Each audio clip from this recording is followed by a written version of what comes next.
Well, this is going to be a different tone than usual.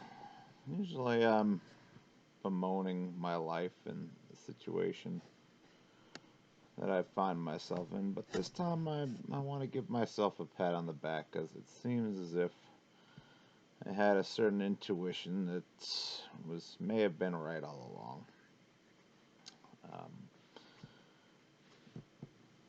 the bottom line is that you're more likely to have a successful long-term relationship if you don't sleep around.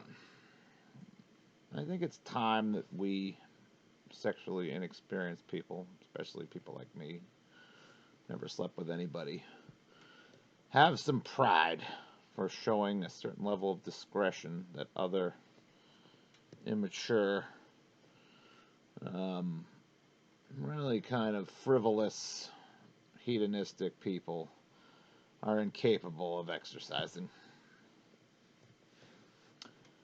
Um, Basically, I'm reading this recent study that came out, and it basically just says that people that have had less sexual experience or people who marry for the long term, marry their, you know, uh, that hold off having sex until marriage, have the most satisfying and long lasting and reliable relationships. Stable, I should say, not reliable. Reliable and stable, I suppose, but, you know, there was a lot of people who would tell me, oh, you gotta, they would tell me that, people love to give you advice and try to pretend like they know something you don't. So there were a lot of people who say, oh, you gotta sleep with, 5 twos before you can get the 10, so you know what you're doing with the twos. And maybe that is true from a perspective purely of just, being good in bed with the 10 or whatever, or the 8 or whatever someone like me could reasonably expect. I don't think I could really get a 10 unless, not, I couldn't get a 10. But it's just this kind of idea that just kind of like, the idea that, oh, it's like, they say, oh, you're waiting around for the perfect woman, but you'll never have the perfect woman if you're not experienced, that sort of thing. But probably most of these girls that I think are gorgeous, these 10s, or at least the top ones, they're the ones that are sleeping around. They've been with a lot of guys. And odds are that these 10 types, these really gorgeous women, if they are really good in bed, chances are not great they're going to be able to settle down and be happy in a relationship, according to this study. It's not impossible. There's some chance that you can, but it's harder. It's harder to settle down. It's harder to be satisfied, I should say. It's harder to settle down and be satisfied.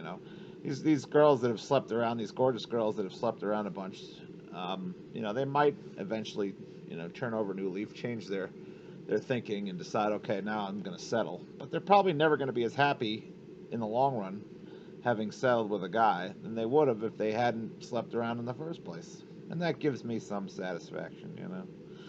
I looked at all these, young, hot, high sexual market value people, and I was always feeling very envious all the time. But now I've come to the realization that, they are depriving themselves.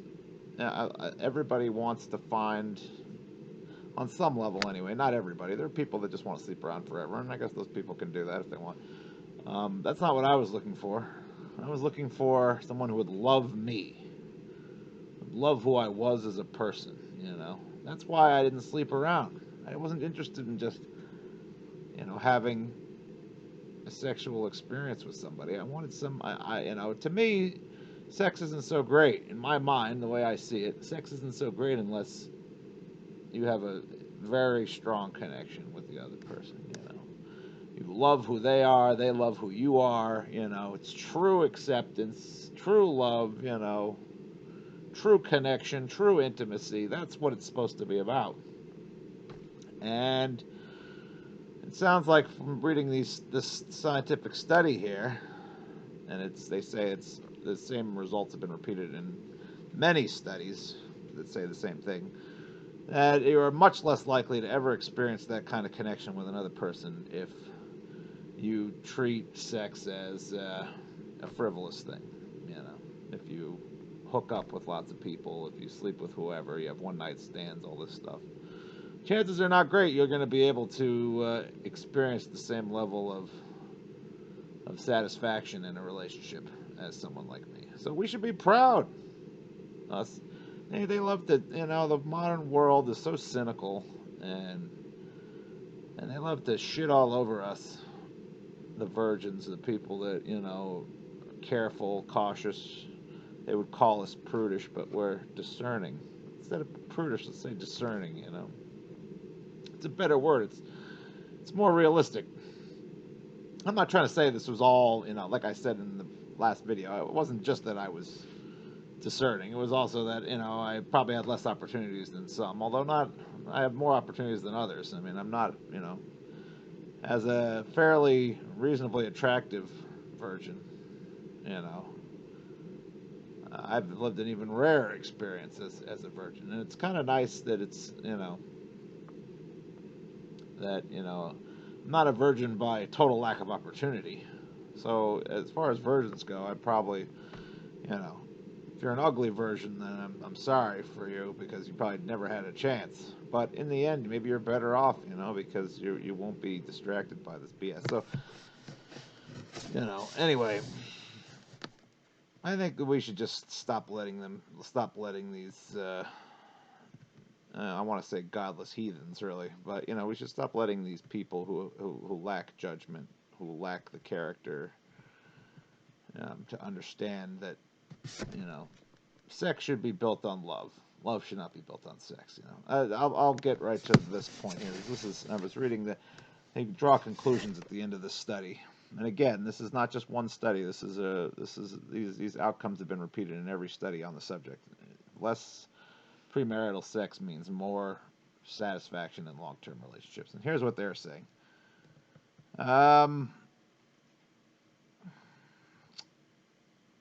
So let's see. Where was it? I don't know how far back to go. I don't want to bore you too much, but let's see.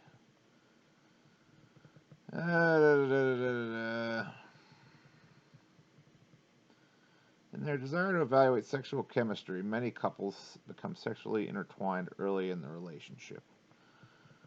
So this is what I was saying before. Is like I never slept with the girls that I had opportunity with. I was very attracted to them, but I wanted to know who they were first. And these women wanted to just sleep with me first to figure out if we worked on that level, and then worry about whether or not we were compatible later. It makes no sense. It's the opposite. This is the problem that I had with women, and I continue to have with women, is they don't. I don't know if it's just the modern woman. Maybe the modern woman's been led astray. They don't understand that it's more important to see if you're compatible first before becoming intimate. You don't start with the intimacy. Intimacy is something that's built on connection. You don't build connection from intimacy. Anyway, so yeah, anyway. Their desire to evaluate sexual chemistry, many couples become sexually intertwined in their relationship. Like I said, that's what women were wanting from me. The problem with these patterns is that the proper partner selection is often difficult for sexually involved couples who experience strong physical rewards with each other, as these rewards can cause them to ignore or minimize deeper incompatibilities in the relationship. Exactly what I was trying to avoid. I didn't want to become sexually involved with someone only to find out that I didn't like them as a person. That's why I always wanted to wait. I wanted to get to know them first. I wanted to become friendly, but no woman gave me that opportunity. I think that's BS, and it was their fault. They had no time for me to get to know who I was. I don't know if they had sensitive egos and they were just hurt that I didn't. It's like this idea that so many women have. Oh, man up, that you gotta that if you're not asking for sex within the first few dates, that you're a wuss that won't go after what he wants. No, that's not the reality. The reality is some of us actually want to sleep with people who we feel like we have a strong connection to, not just any old person. That's the reality. It's like it's kind of sickening, really. That you would that these women would judge me so harshly without even knowing who I am, not even taking the time to bother to try to get to know me, and just assume that, oh yeah, I don't know how to go after what I want. That's not true, you know. Anyway, the human brain and body do not just experience pleasure during sex; they also experience strong sensations of attachment and bonding. Simply put, we are hardwired to connect. Rapid sexual initiation often creates poor partner selection because intense feelings of pleasure and attachment can be confused with true intimacy and lasting love. Early sex creates sort of a quote unquote counterfeit intimacy that makes two people think they are closer to each other than they actually are. This can cause people to quote unquote fall in love with and possibly even marry someone who is not a good choice for them in the long run. And, you know, I guess you can. I mean, you can blame the sexual revolution for this because apparently, from what I'm reading, back in the '70s and '80s, a lot more girls would wait until marriage to sleep with somebody. But now the expectation is you sleep with them first and get to know them later.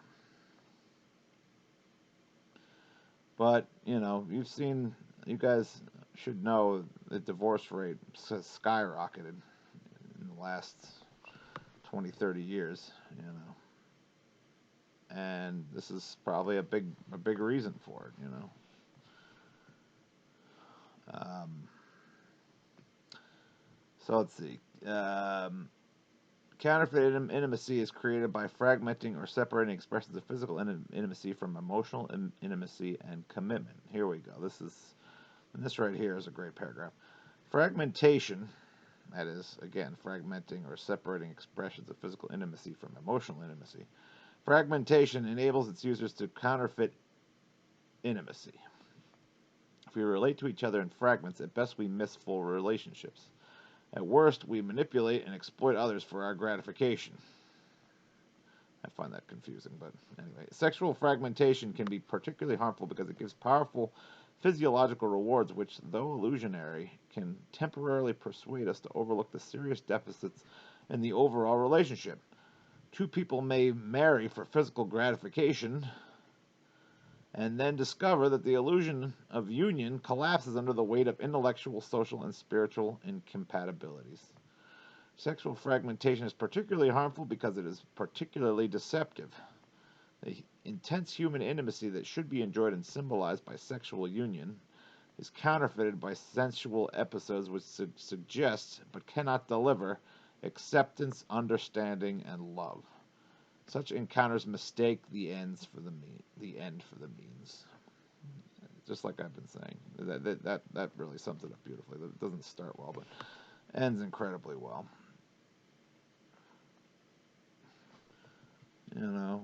Any woman who thinks that you're not a man because you don't want to sleep with them within the first several days is incapable of seeing the big picture. And no surprise, And the same goes for vice versa. Any man that gives up on a woman who won't sleep with them. I'm not trying to say it's just because obviously there's some men who will give up on a woman if she won't sleep with them right away. If you can't understand that you should know a person before you become intimate with them, then you're doing yourself a disservice, as you will not find the love that you're looking for in the long run. Or if you do, it'll be a much greater challenge. And like I said, it's no surprise that people would just jump right to the sex part because we live in a short-term thinking society. There is no ability to see beyond. Oh yeah, me want sex now. It's like you have to use some discretion. You have to be able to see beyond. Short-term enjoyment. Of course, I can't really talk about that because when it comes to my life, I can't see past short-term enjoyment to accomplishment of long-term goals. So I guess it's a lesson for me too. But specifically in sex, at the very least, when it came to sex, I knew. I always knew that I was making the right decision, and I feel like this sort of confirms it. When individuals seek to explore sexual chemistry with a partner, they may inadvertently entangle themselves with a partner in ways that may increase the chances of making poor relationship decisions. Simply put, sexual restraint benefits couples because it facilitates intentional partner selection. You have a better chance of making good decisions in dating when you have not become sexually involved with your dating partner. Leading marriage experts, blah, blah, blah, have proposed a concept of dating called relationship inertia. Central idea of inertia is that some couples end up married or in long-term relationships partly because they become prematurely entangled in a sexual relationship prior to making the decision to be committed to one another. Thus, some couples are sliders. They slide into marriage, while others are deciders. They decide this is the right person for me. We're going to marry. Although the author's development of the concept of relationship inertia stemmed primarily from the research on cohabitation, they have proposed that similar consequences are possible when couples slide into other couple transitions, such as sexual involvement, without deliberate choice and commitment. When individuals engage in multiple sexual relationships, they may be learning to slide through relationship transitions rather than make intentional decisions about whether to stay or leave the relationship. So yeah, and this is sort of this study is talking about the myths, the myths of people saying, oh well, you need to figure out if you have, sexual chemistry with somebody before you continue in the relationship, or, that you need to get all the wildness out of your system so that when you're ready to settle down, that you've had your fun times and now you can more satisfyingly settle down, which would seem like it makes sense on the surface. And I used to believe it when people told me these things, and I thought, oh, it's like I'm just wasting opportunities. But again, it seems like my intuition was right, because here they talk about the myth of sexual experience. On the surface, the more someone has experienced someone accumulates with any activity is assumed to increase proficiency and success. The myth of sexual experience assumes that as one gains sexual experience, individuals will be better able to communicate sexual needs and desires, a key element of improving relationship satisfaction and stability. Yet our results suggest the opposite. Rather than more sexual experience being linked to better outcomes and success, practicing sexual restraint in premarital relationships appears to be the pathway towards better relationships. Inexperience and restraint appear to be key ingredients in increasing the likelihood of happy and healthy relationships when it comes to sexual decision making. Limited sex before marriage may benefit couples because it requires partners to prioritize communication and commitment as the foundation of their attraction to each other. This gives couples a different type of foundation from couples who build their relationship on physical attraction and sexual gratification. This difference becomes particularly critical as couples naturally move past an initial period of intense attraction and excitement into a relationship more characterized by companionship and partnership. As these doctors explain, couples who hit the honeymoon too early, that is, prioritize sex promptly at the outset of the relationship, often find the relationship underdeveloped when it comes to qualities that make relationships stable and spouses reliable and trustworthy. Sexual restraint also allows couples to focus on and evaluate the emotional aspects of their relationship. Let's see. And then they talk about emotional intimacy. So yeah, focusing on emotional intimacy is a process of coming to know each other from the inside out, not just the outside in. By gaining a deeper understanding of emotional intimacy, dating couples can more fully appreciate the principle of sexual symbolism. Many of our current cultural perspectives of sexual relationships fail to account for the characteristic which most defines human sexuality, our capacity for love, intimacy, and the ability to attach profound emotional meaning to sexual experience. This is another important thing. Ultimately, loving and lasting marriages are ones where sexual intimacy is a meaningful physical symbol of the emotional intimacy shared between the spouses. Without this, sex is just physical and lacks the meaning needed to be truly satisfying over the long term. In dating, couples who hope to marry should focus on developing a foundation of friendship and communication that will serve as the ongoing foundation for sexual intimacy in their marriage. So while true love waits, it may actually also work the other way around. Waiting creates true love by fostering dating experiences that are centered on emotional closeness, shared values, and effective communication.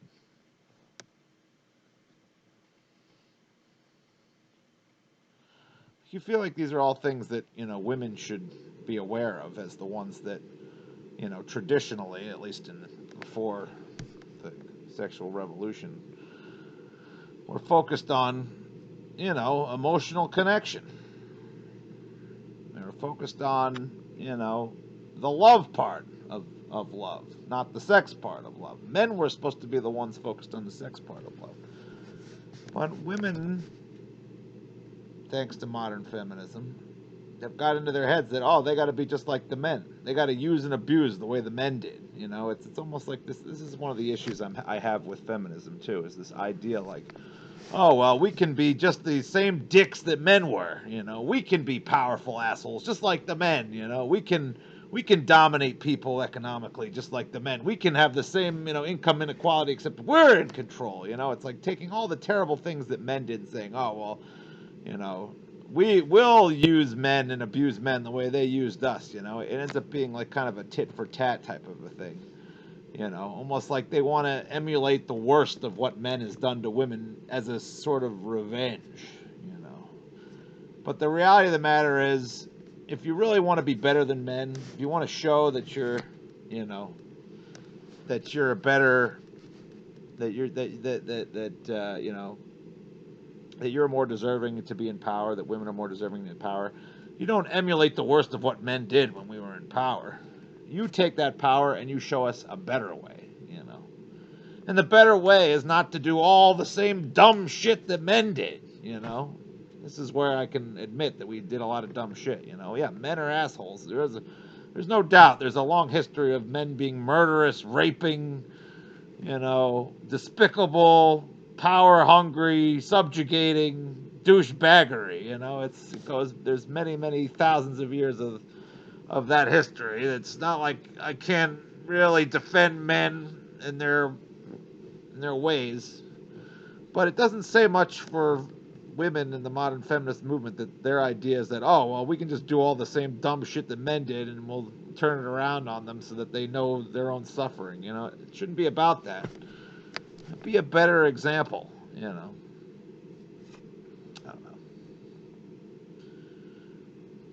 You have all these women that want to. They're basically like, oh well, we can do any. We can sleep around and you can't slut shame us. And it's like, it's sort of like this. It just seems like a revenge. Oh yeah, well you slept around on us, we'll sleep around on you.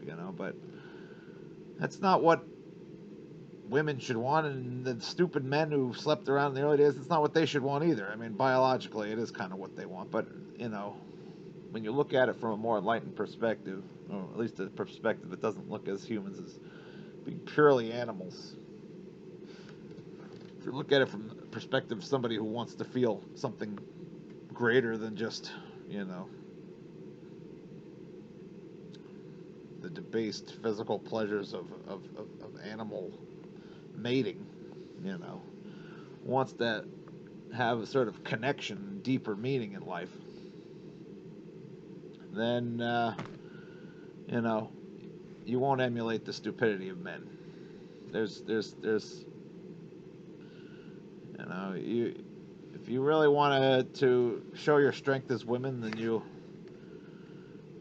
teach men that life isn't about sleeping around. That life should be about more than that.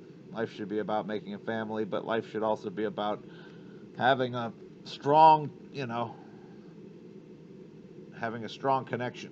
About, I don't know, have really creating love. Women used to be great at making love happen. Now it seems like they want the same dumb shit that men have wanted for all these years.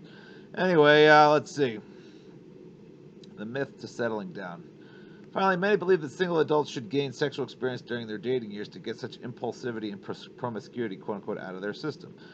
This supposed purge of sexual impulses would assumedly help single adults be more content with monogamous commitment in their adult years and decrease the chances of them having a, quote-unquote, wandering eye and being unfaithful to a spouse later in marriage. Yet, across all the marriage flourishing indicators explored, no association appeared. No association appeared stronger than the link between premarital sexual history and relationship stability. Across all analyses, having multiple sex partners before marriage was strongly associated with less relationship stability and a greater likelihood of divorce. Why does this happen? What explains why the ready to settle down hypothesis is in fact a myth? Perhaps the easiest explanation is that rather than getting something out of your system with sexual experimentation before marriage, you're actually getting something into your system with this type of behavior. What sort of things? For starters, a person's sexual preferences may become accustomed to novelty and the excitement of the initiation of sexual experiences with new people or partners. Successful monogamy requires spouses to develop a person centered love rather than an experience centered attraction. Of course, these days people are so interested in purely chasing after experiences and have no interest in actually making real connections with other people. It's another great example of the short term stupidity, you know.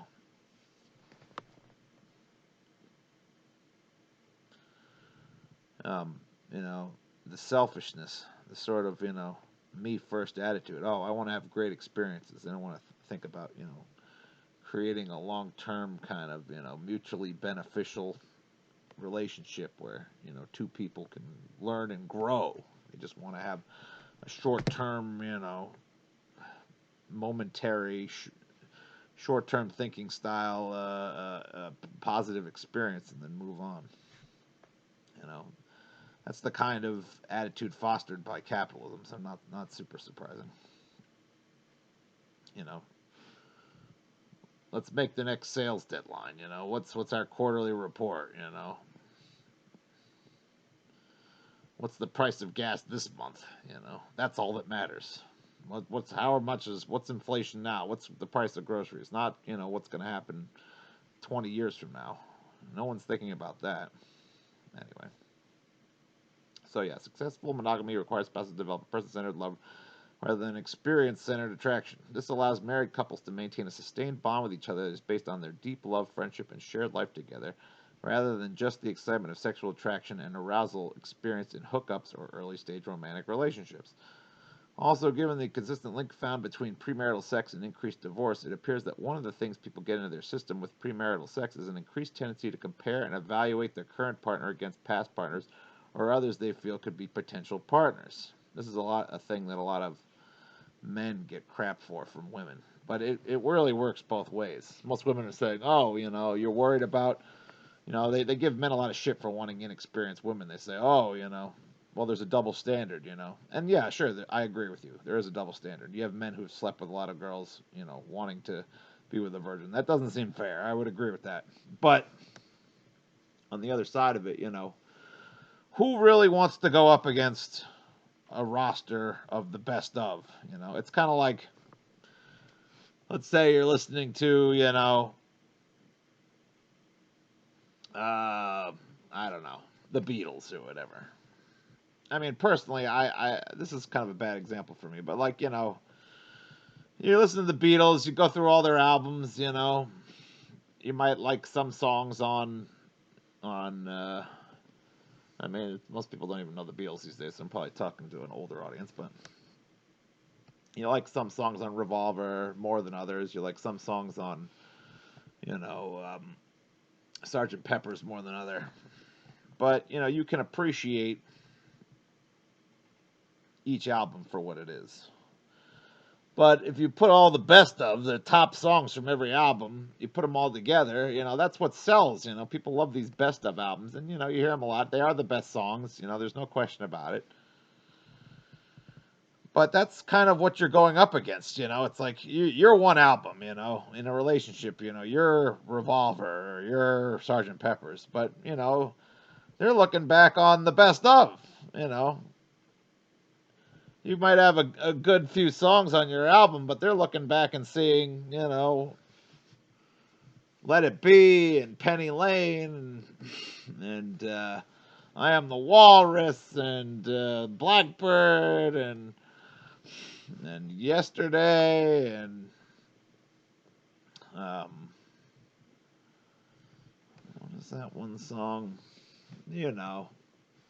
Hey Jude. I mean, they're seeing the best of the best. They think back of what's going to come back in their minds is those hits. And maybe you have one favorite Beatles song, Let It Be or whatever.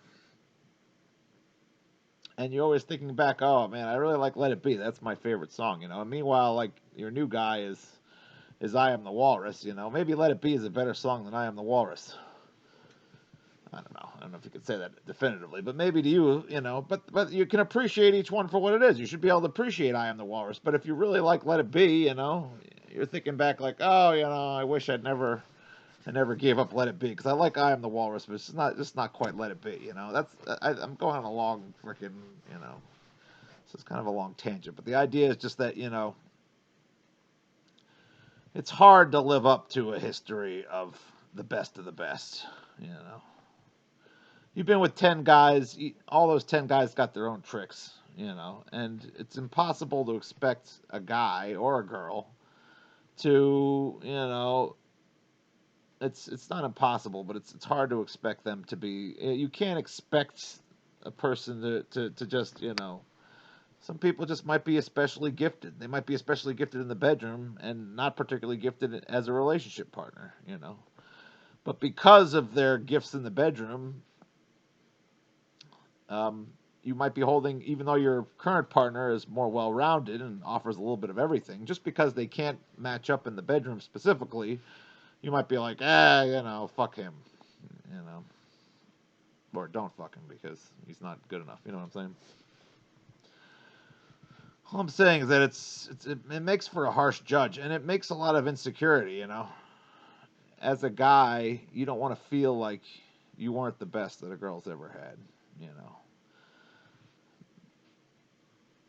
it's, you know, and some, it's, you may not have you may not have what it takes to be the best a girl's ever had, and really you shouldn't have to be. You shouldn't have to be the best a girl's ever had in order to have a loving, happy relationship. You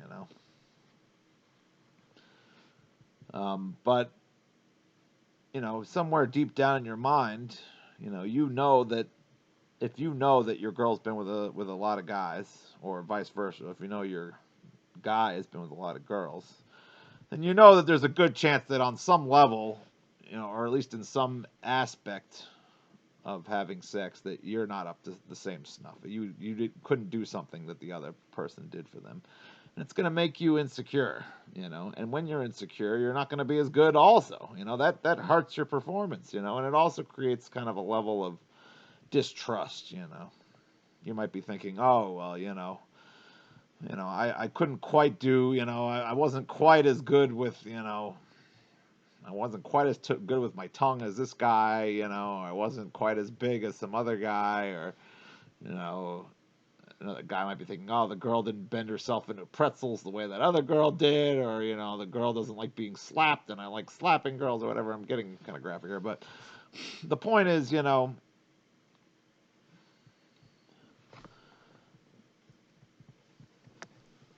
it's just, I don't know. It's not fair to your current partner to have that history to go up against. Um, you know.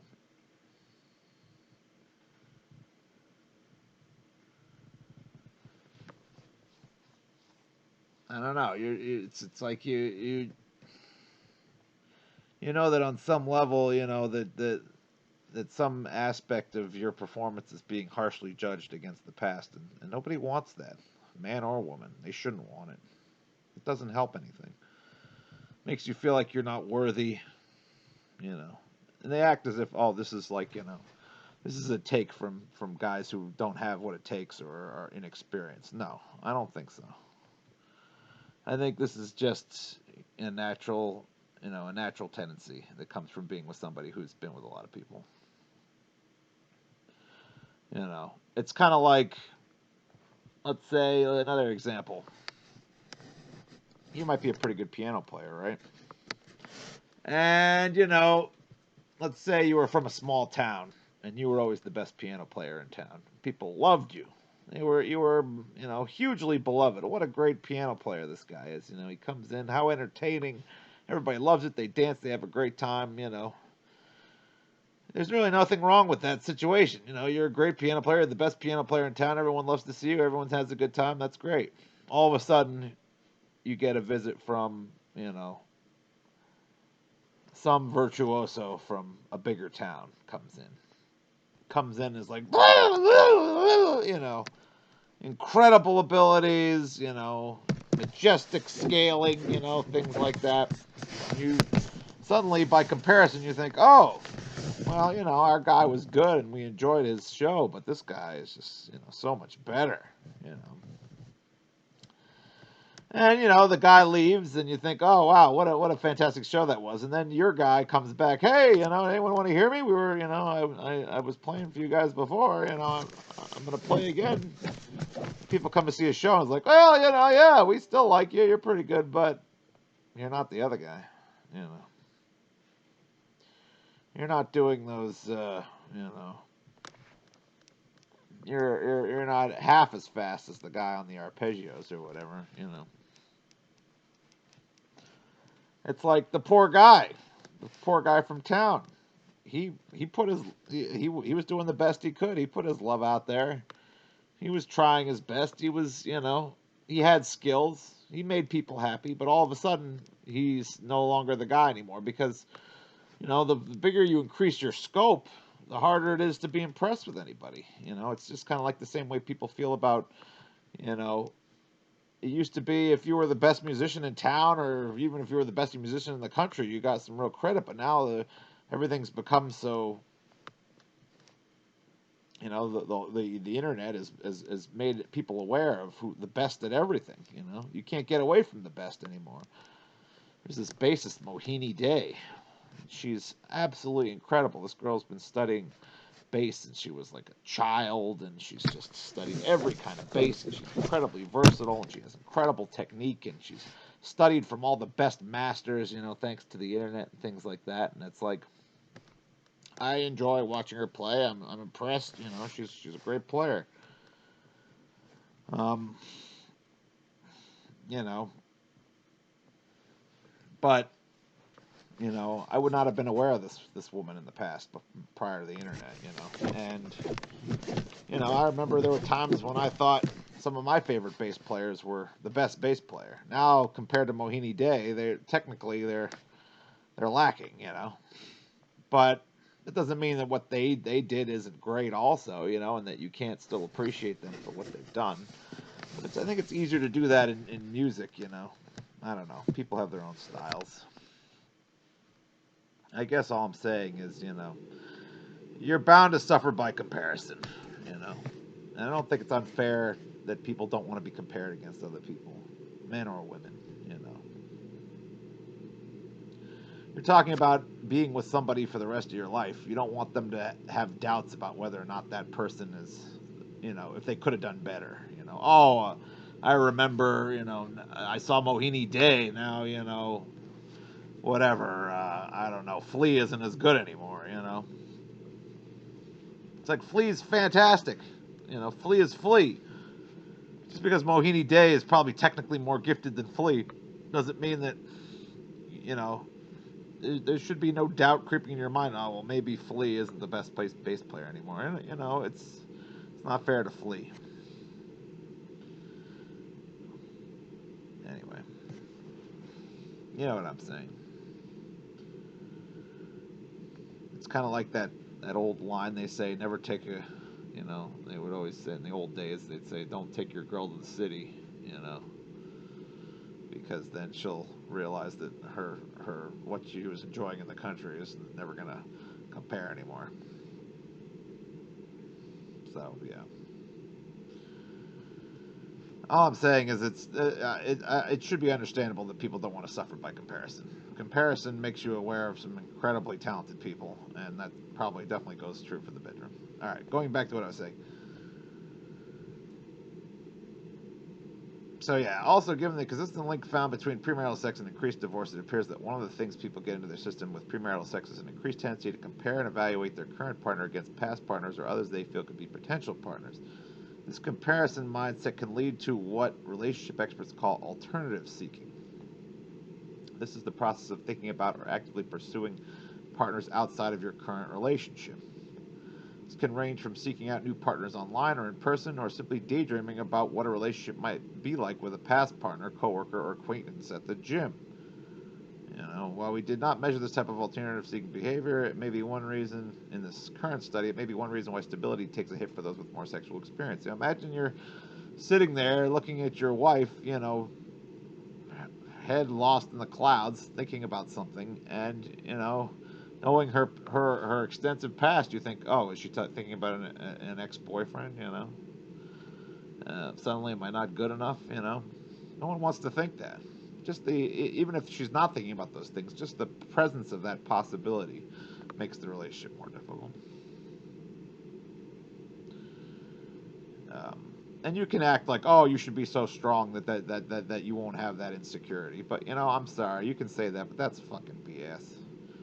Anybody's gonna have that insecurity. Anybody's gonna have that insecurity.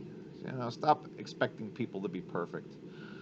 You know, we are insecure as human beings. You can't expect people to be, you know, uh, to be, you can't expect people to have an iron mentality that is unbreakable. That's just not what humans are. Stop expecting perfection from each other. Anyway. So while on the surface, previous sexual experiences should provide people with a chance to learn about their own preferences and be more confident in their dating and marriage decisions, it may simply be teaching people that it is okay to end relationships with people they are intimately and tightly bonded with. With each new sex partner that does not result in a long-term relationship, individuals may be learning that a new person will come along and personal happiness and satisfaction will continue. As other couple researchers have suggested, multiple breakups in previous relationships may exert their strongest influence on current stability because partners are better and faster at moving toward and through a breakup. This may help them recover faster after a breakup, but does not seem to help people stay together.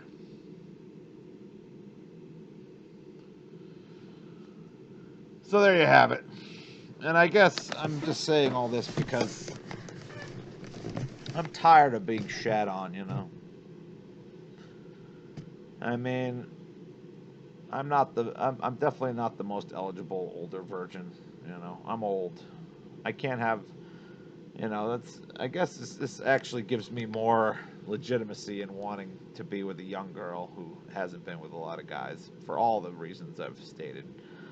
Still kind of, it doesn't make a lot of sense regardless because, you know, it would have been better if I'd found somebody who was inexperienced when I was close to their age, because another thing that is predictive of poor relationships is a large age gap. So to say all this stuff and then not acknowledge that me wanting to sleep with some younger girl carries that major pitfall would be silly.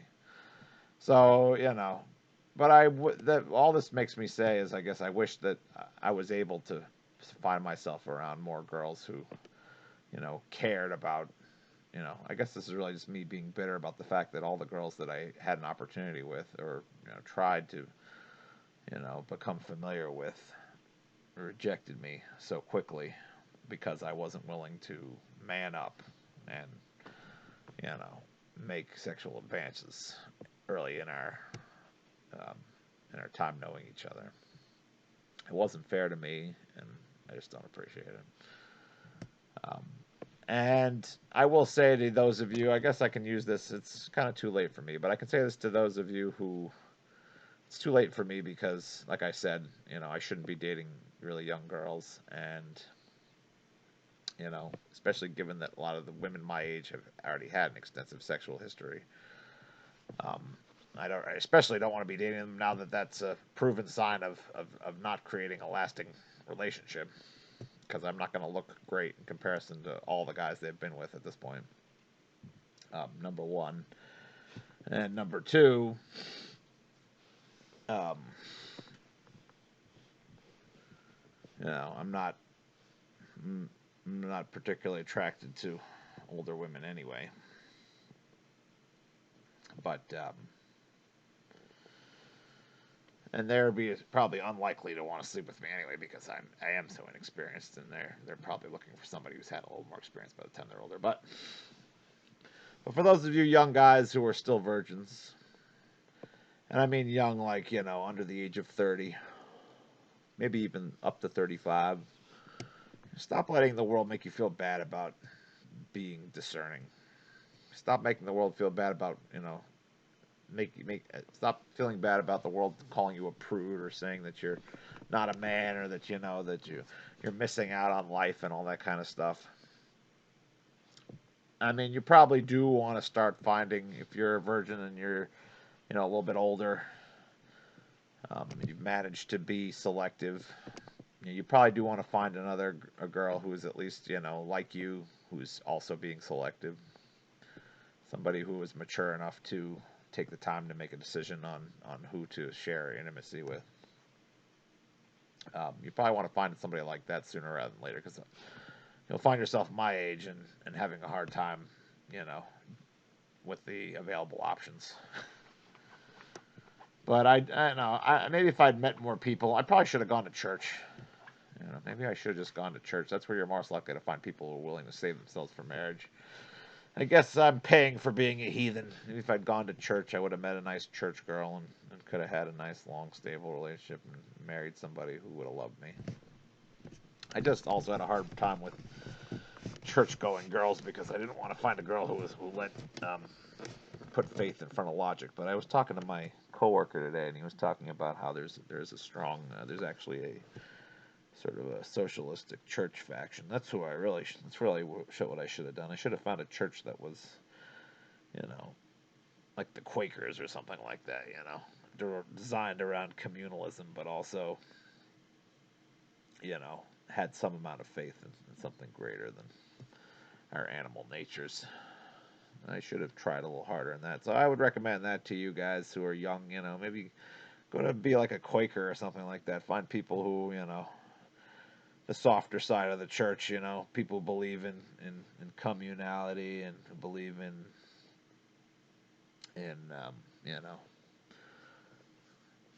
figure out where you can find those socialist church factions, like where the current Pope came out of. I don't know, that was more in South America. I don't know how much it exists around the U.S. But be proud of yourselves. I guess what I'm saying is I'm just standing up for virgins. I've crapped on myself a lot and mentally berated myself for many years for having missed opportunities. I've talked in previous videos about missing opportunities, but looking back, after reading this study, I'm kind of proud of myself. I'm proud that I didn't fall. It's become so popular to just throw caution to the wind, and live like a hedonist, and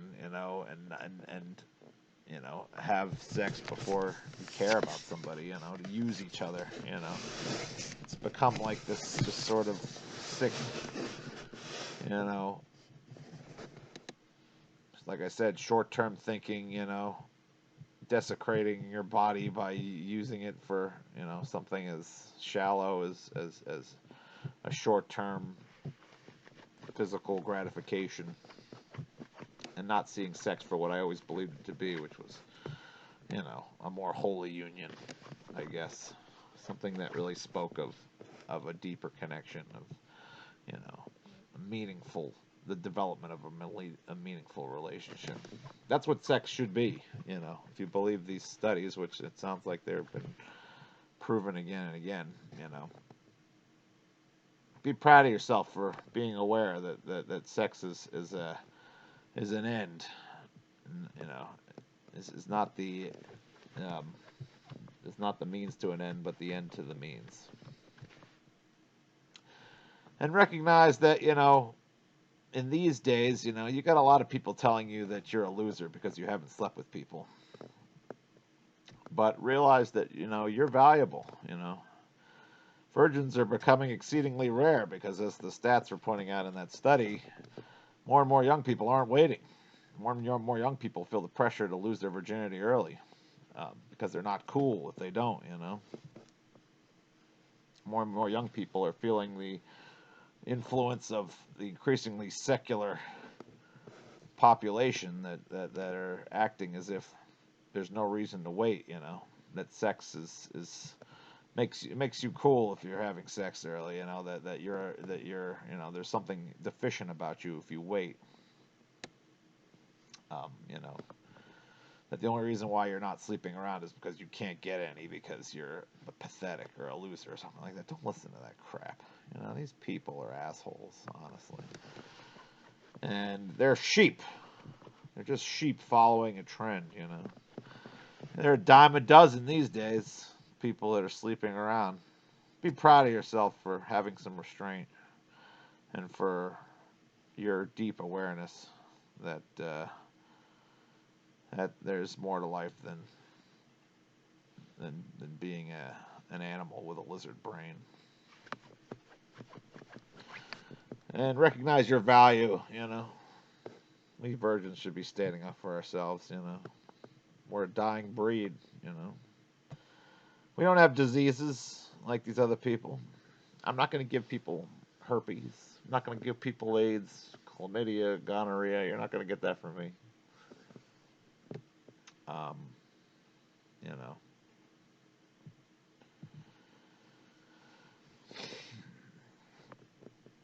It's people like us that offer others who are similarly discerning a real opportunity to have a long-lasting, loving, successful relationship, which is something that most people really want deep down. And if you don't want it, then you should be questioning your motivations in life, you know.